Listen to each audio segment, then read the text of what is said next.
श्री सीतारामचंद्राभ्याम नमः। श्रीमद् वाल्मीकि रामायण प्रथम खंड अयोध्या कांड 29 सर्ग। सीता का श्री राम के समक्ष उनके साथ अपने वन गमन का औचित्य बताना। श्री रामचंद्र जी की यह बात सुनकर सीता को बड़ा दुख हुआ। उनके मुख पर आंसुओं की धारा बह चली और वे धीरे धीरे इस प्रकार कहने लगी। प्राणनाथ, आपने वन में रहने के जो दोष बताए हैं वे सब आपका स्नेह पाकर मेरे लिए गुण रूप हो जाएंगे। इस बात को आप अच्छी तरह समझ ले।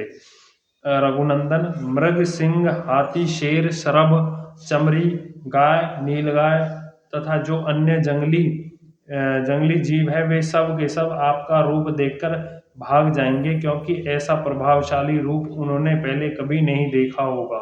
आपसे तो सभी डरते हैं, फिर वे पशु क्यों नहीं डरेंगे।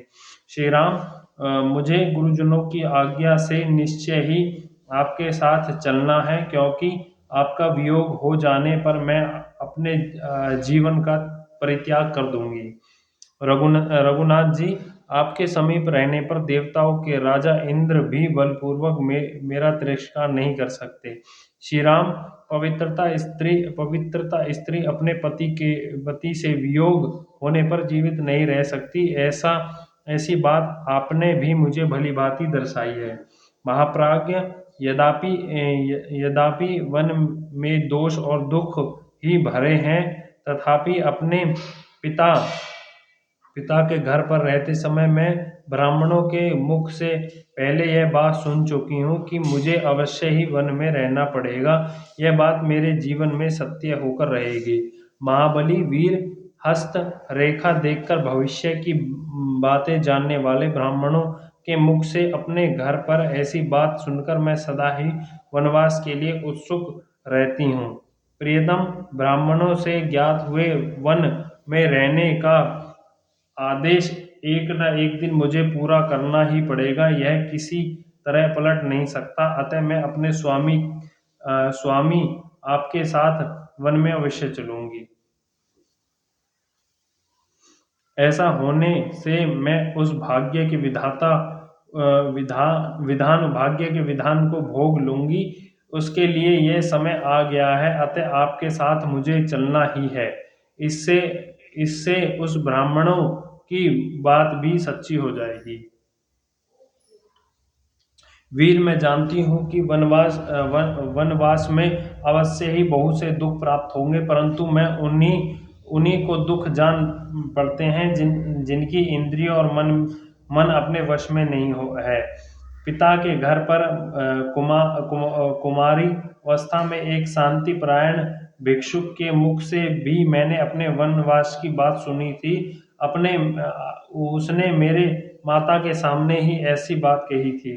प्रभु, यहाँ आने पर भी मैंने पहले ही कई बार आपसे कुछ काल तक वन में रहने के लिए प्रार्थना की थी और आपको राजी भी कर लिया था। इससे आप निश्चित रूप से जान लें कि आपके साथ वन को चलना मुझे पहले से ही अभीष्ट है। रघुनंदन, आपका भला हो। मैं वहां चलने के लिए पहले से ही आपकी अनुमति प्राप्त कर चुकी हूँ। अपने शूरवीर वनवासी पति की सेवा करना मेरे लिए अधिक रुचिकार है। शुद्धात्मन, आप मेरे स्वामी हैं। आपके पीछे प्रेम भाव से वन में रह जाने पर मेरे पाप दूर हो जाएंगे, क्योंकि स्वामी ही स्त्री के लिए सबसे बड़ा देवता है।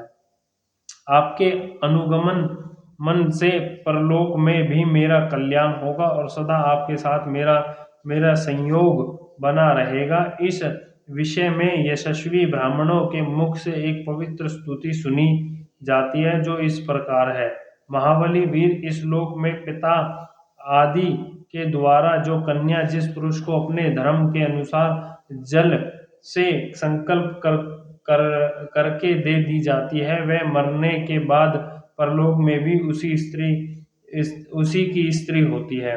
मैं आपकी धर्मपत्नी हूँ, उत्तम व्रत का पालन करने वाली और पवित्रता हूँ।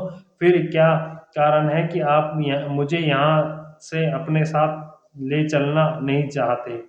कुकुस्थल भूषण, मैं आपकी भक्त हूँ पतिव्रता व्रत का पालन करती हूँ। आपके बिछोहे के भय से दीन हो रही हूँ, तथा आपके सुख दुख में समान रूप से हाथ बटाने वाली हूँ। मुझे सुख मिले या दुख, मैं दोनों अवस्थाओं में सम रहूंगी, हर्ष या शोक के वशीभूत नहीं होंगी। अतः आप अवश्य ही मुझे साथ ले चलने की कृपा करें।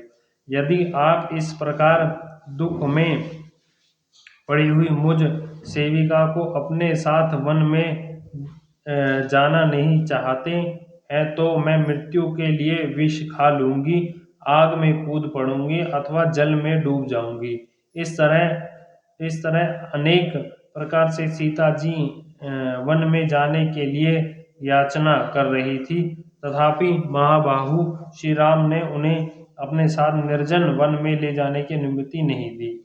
इस प्रकार उनके अस्वीकार कर देने पर मिथिलेश कुमारी सीता को बड़ी चिंता हुई और वे अपने नेत्रों से गरम गरम आंसू बहाकर धरती को भिगोने सी लगी।